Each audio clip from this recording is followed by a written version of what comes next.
My phone wouldn't stop buzzing. I picked it up and what I saw made my stomach drop.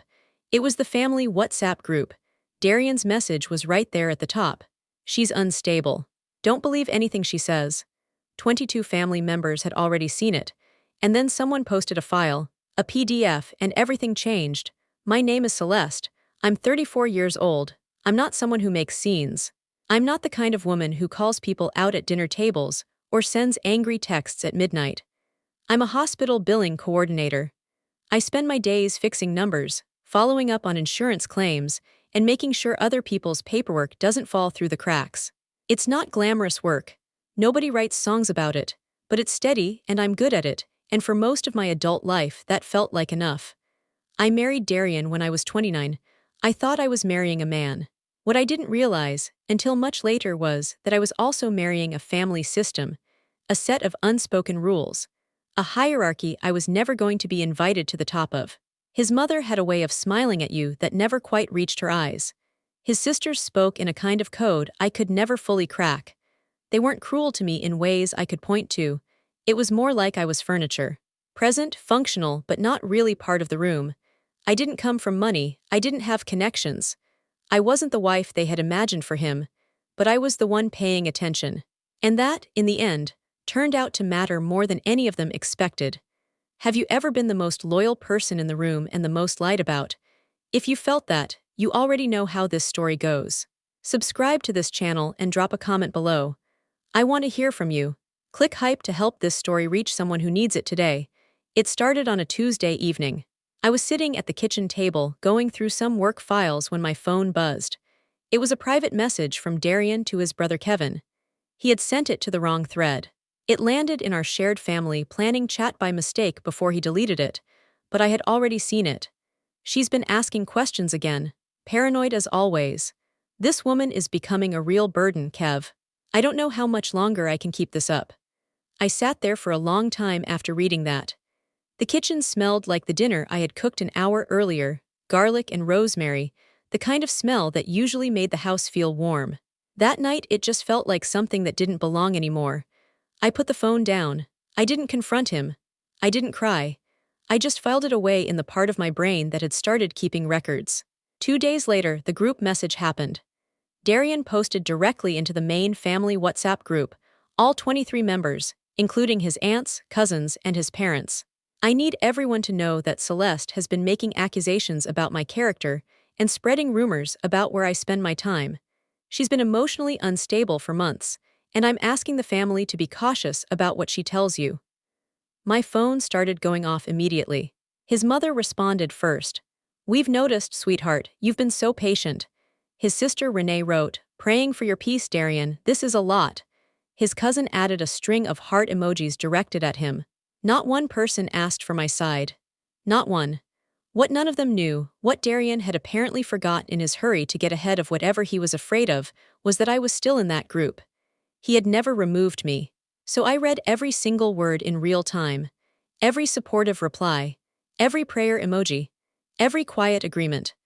I watched my marriage get rewritten by people who had eaten the food I cooked and slept in the guest room I made up and thanked me with hugs at the door. I didn't respond. I just kept reading. And I took screenshots of everything. The weeks that followed were a kind of slow suffocation. Darian's family began planning his parents' 40th anniversary dinner, a big event, catered, with a guest list that had once included my name. I found out it no longer did through the group chat. Someone had asked about the seating arrangement, and the reply from his mother was, "We're keeping it intimate, just the core family." I was not the core family. I had never been. I went to Sunday lunch at his parents' house 2 weeks later, because Darian insisted everything was fine, and I wanted to believe him. Or maybe I wanted to see how far they would take it. His mother, Patricia, waited until the table was full and quiet.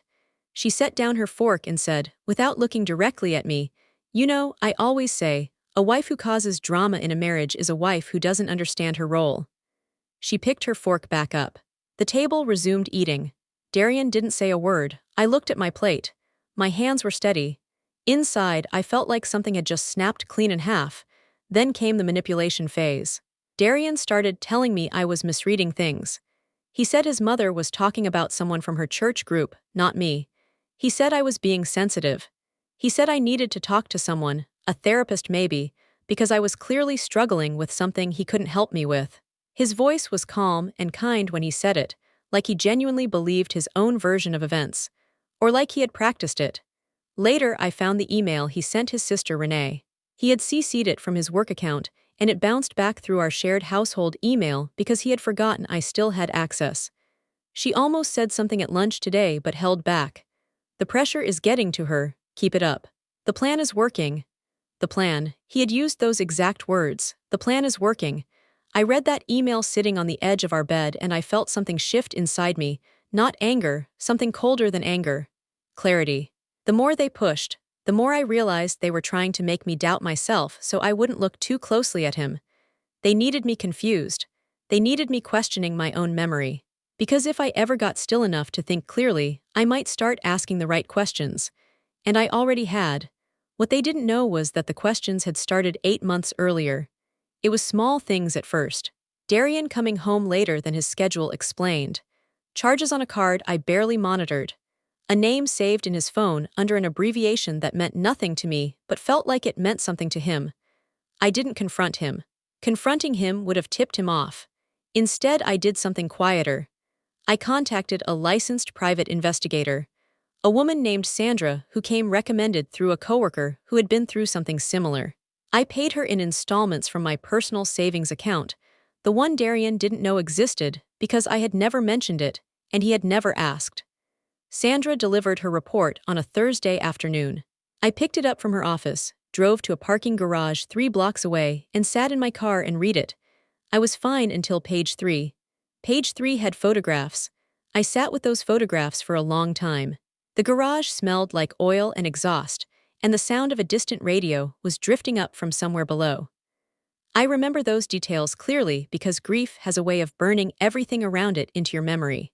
When I was done, I put the report back in the envelope. I scanned every page and uploaded them to a locked cloud folder.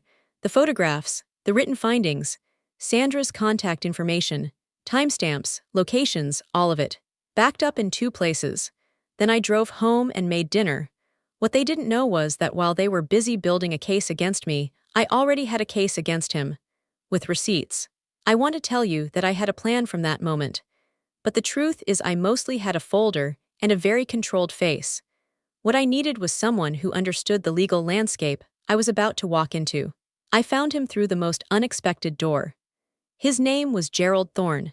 He was a retired estate attorney who had worked with Darian's family for nearly a decade before a serious falling out with Darian's father over the restructuring of a family business trust. I had heard his name mentioned once or twice over the years, always in a lowered voice, always with a particular kind of irritation that told me he had seen something they hadn't wanted him to see. I found his number through a mutual professional contact and called him on my lunch break. He picked up on the second ring. I told him who I was. There was a pause. Then he said, "I wondered when someone from that family would call me. I didn't expect it to be you." We met at a coffee shop 2 towns over, somewhere no one who knew us would walk through the door.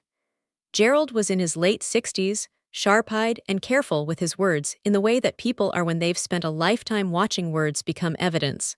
He told me things about the family's financial arrangements that I had never been shown. He told me that certain assets, including the house Darian and I lived in, had been structured in a way that left significant legal exposure if a marriage dissolved under the right circumstances. He offered to help me, not out of pure charity. He was honest about that.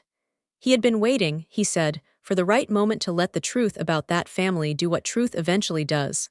Meanwhile, Darian was becoming careless in the way that people become careless when they think they've already won. He started talking about the house at family gatherings as though I wasn't part of its future. He began referencing changes he was planning to make. His mother stopped pretending to be neutral. The group chat had taken on the tone of a quiet celebration. They thought it was over. They thought I was already gone, just walking around in my own body, waiting for someone to tell me officially.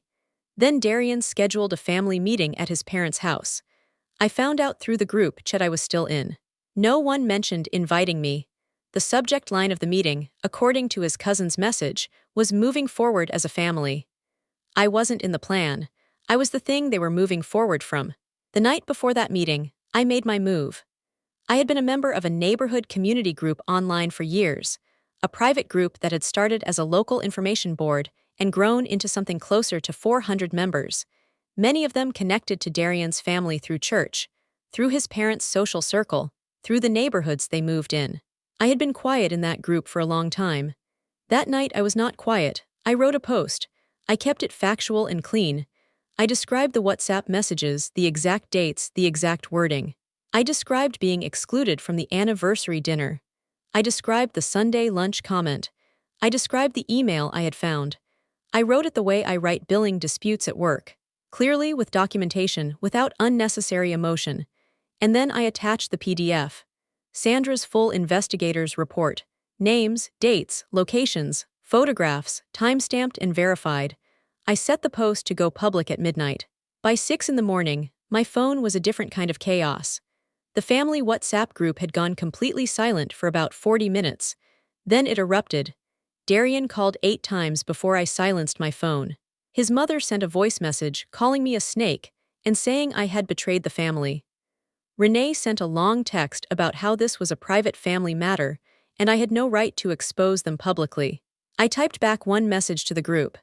I sent it calmly, from my kitchen table, with a cup of coffee in front of me. You made it public when you put it in a group chat with 23 people. I just made sure everyone read the right version. Then I called Gerald. He had already seen the post. He was already pulling documents. Divorce proceedings began by 9 that morning. The next weeks were not painless. I want to be honest about that. There is no version of this story where the ending is clean and easy and wrapped up without cost.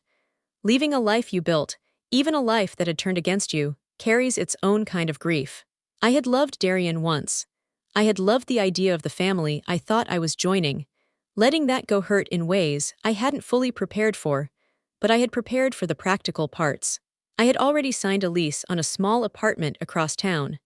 I moved my things out over a single weekend while Darian was at his parents' house, probably at the meeting that was supposed to happen without me. The house became part of the legal proceedings. Gerald had been right about the structure of the asset. Because of the way it had been set up and the documented evidence of Darian's conduct, the settlement came back in my favor. I didn't get everything, but I got the house. Some members of the family reached out over the following months. Quiet messages, short apologies, a cousin who said she hadn't known the full picture. I read those messages. I didn't respond to any of them, not out of cruelty. I just had nothing left to pour into that direction. I went back to work. I sat at my desk and fixed other people's numbers and followed up on claims and made sure things that shouldn't fall through the cracks didn't fall through the cracks. The work that had always felt unglamorous felt, for the first time in a long time, like something I had chosen freely. They thought silence meant weakness, but I was never silent. I was just waiting until the truth could speak louder than their lies. If someone ever used the people around you as weapons against you, I want to hear your story in the comments. You are not alone, and you are not crazy. The fact that you kept going, that you kept showing up even when people who were supposed to love you made you doubt your own mind, that matters. Subscribe to this channel and share your experience below. Click hype to help this story reach others who need it. Thank you for watching. If my story touched you, a like would mean the world. To help others find this story, click hype. I always read the comments, so feel free to share a piece of your story with us. You showed up today. That already means something.